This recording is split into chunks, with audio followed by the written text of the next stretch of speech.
दोस्तों, जैसा कि आप सभी जानते हैं कि हर युग में भगवान विष्णु अवतार लेते हैं और अब तक उनके 9 अवतार पृथ्वी पर जन्म ले चुके हैं, जबकि अभी 10वां अवतार बाकी है। यह अवतार है कल्कि अवतार, जिसकी चर्चा कई हजार साल पहले ही शुरू हो गई थी और इस अवतार को लेकर भी कई तरह की भविष्यवाणियां बहुत पहले से ही की जा चुकी हैं। हालांकि अभी तक भगवान कल्कि का जन्म नहीं हुआ है। इसके बावजूद उनके जन्म से लेकर कलयुग के अंत तक क्या क्या होने वाला है, ये सब हम जानते हैं। आइए आज की इस वीडियो में जानते हैं कब और कहां होगा कल्कि अवतार और कब होगा कलयुग का अंत। दोस्तों, कई धर्म ग्रंथों के अलावा भगवान कृष्ण ने गीता में बताया था कि जब जब पृथ्वी पर धर्म की हानि होगी और पाप का बोलबाला होगा, तब तब वे पृथ्वी पर जन्म लेंगे और धर्म की स्थापना करेंगे। कलयुग, जो कि सबसे श्रापित युग है, इस युग में भी जब पाप अपने चरम पर होगा, तब भगवान विष्णु दुष्टों का संहार और इस पृथ्वी को पाप से मुक्त करने के लिए कल्कि अवतार लेकर धरती पर जन्म लेंगे। श्रीमद् भागवत गीता में कल्कि अवतार से जुड़े कई प्रश्नों के उत्तर हमें मिल जाते हैं, जिसमें बताया गया है कि कल्कि कब अवतार लेंगे और उस समय आसपास का वातावरण कैसा होगा। भागवत पुराण के अनुसार कल्कि का जन्म कलयुग के अंत और सतयुग के संधि काल में होगा। शास्त्रों की माने तो जैसे भगवान श्री राम और कृष्ण का जन्म अपने अपने युगों के अंत में हुआ था, उसी तरह कल्कि का जन्म भी कलयुग के अंत में ही होगा। कल्कि पुराण में यह उल्लेख मिलता है कि कलयुग के अंत और सतयुग के संधि काल में भगवान विष्णु अपना ये अवतार लेंगे, जो कि 64 कलाओं से युक्त होगा। कुछ धर्म ग्रंथों में लिखा गया है कि कल्कि का जन्म किस जगह पर होगा और उनका परिवार कैसा होगा।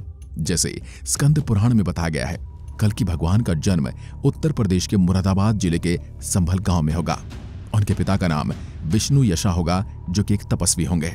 कल्कि की माता का नाम सुमति होगा और कल्कि के 3 भाई भी होंगे, जिनका नाम सुमंत, कवि और प्राज्ञ होगा।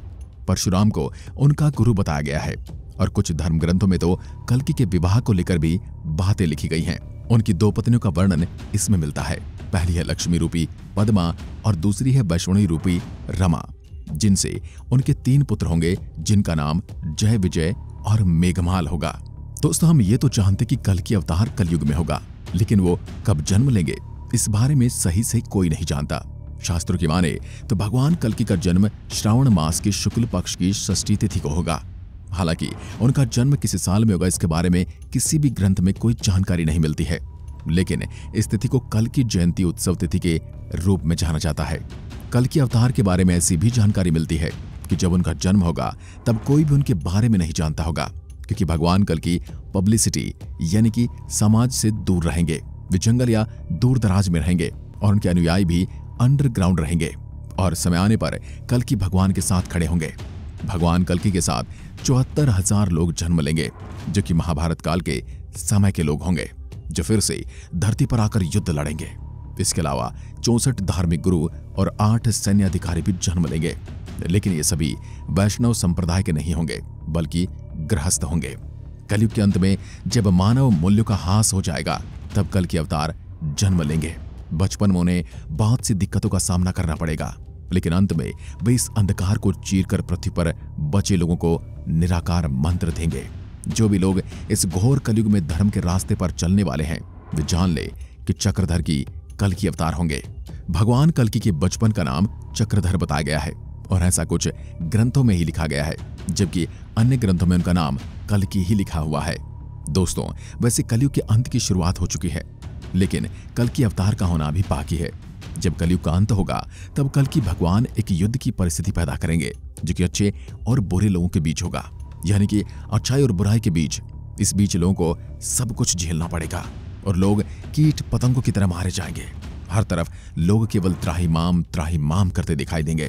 तब लोग किसी अवतार के जन्म लेने की गुहार लगाएंगे और ये वही समय होगा जब भगवान कल्कि खुद को लोगों के सामने प्रस्तुत करेंगे। फिर एक भयंकर युद्ध होगा और पृथ्वी की जनसंख्या आज के हिसाब से 7 से 8% ही रह जाएगी।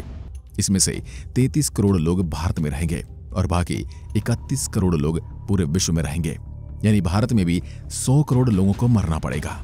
ये मरने वाले वो लोग होंगे जो धर्म के रास्ते पर नहीं हैं और अधर्म के मार्ग पर अग्रसर हैं। जब इस विश्व की जनसंख्या बहुत कम रह जाएगी, तब भगवान कल्कि इस विश्व का पुनर्निर्माण करेंगे इसके बाद 1000 वर्षों तक शांति बनी रहेगी।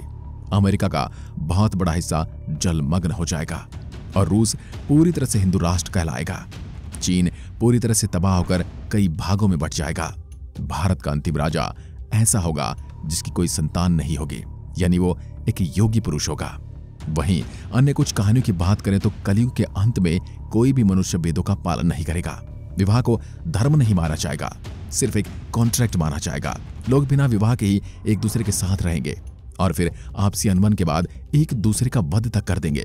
शिष्य गुरु के अधीन नहीं रहेंगे और पुत्र भी अपने धर्म का पालन नहीं करेगा। सभी अपनी अपनी रुचि के अनुसार अनुष्ठान करके उपवास, परिश्रम और धन का व्यय करेंगे और इसे ही धर्म भी माना जाएगा।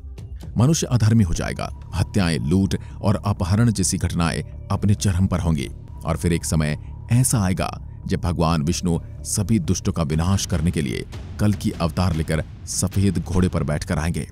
उस समय भगवान कल्कि के साथ में एक चमचमाती हुई तलवार होगी जिससे वे दुष्टों का विनाश करेंगे। धार्मिक मान्यताओं और ज्योतिष शास्त्र के अनुसार भगवान कल्कि की पूजा 300 साल से होती चली आ रही है। माना जाता है भगवान कल्कि अपने तीनों भाइयों के साथ मिलकर अधर्म का नाश कर धरती पर धर्म की पुनर्स्थापना करेंगे। पुराण के अनुसार पृथ्वी पर कलयुग का इतिहास 4,32,000 वर्षों का है। आपको पता होना चाहिए कि कलयुग का आरंभ तब हुआ था जब मंगल, बुध, गुरु, शुक्र और शनि ग्रह मेष राशि पर 0 डिग्री पर आ गए थे। आधुनिक काल की गणना के अनुसार यह समय वर्ष 3102 ईसा पूर्व का था। ईसा मसीह के जन्म के बाद 2022 साल और बीत चुके हैं। कलयुग शुरू हुए अब तक 5124 वर्ष गुजर चुके हैं। ऐसे में अगर 4,32,000 वर्षों में से 5,124 वर्ष घटाए जाएं तो 4,26,876 वर्ष अभी शेष बचते हैं।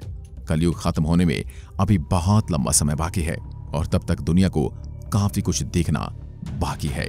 महाभारत लिखने वाले महर्षि वेदव्यास ने हजारों साल पहले ही कलयुग के बारे में भविष्यवाणी कर दी थी।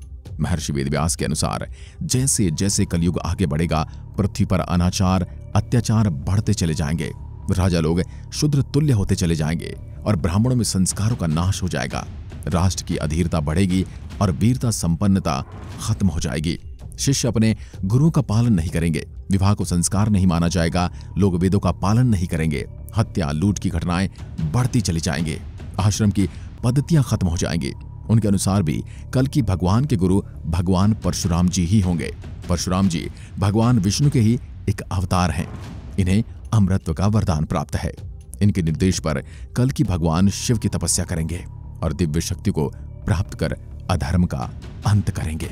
आज की वीडियो में बस इतना ही। अगर वीडियो पसंद आए तो लाइक कीजिए और ऐसी वीडियो देखने के लिए हमारे चैनल को सब्सक्राइब जरूर करें। धन्यवाद।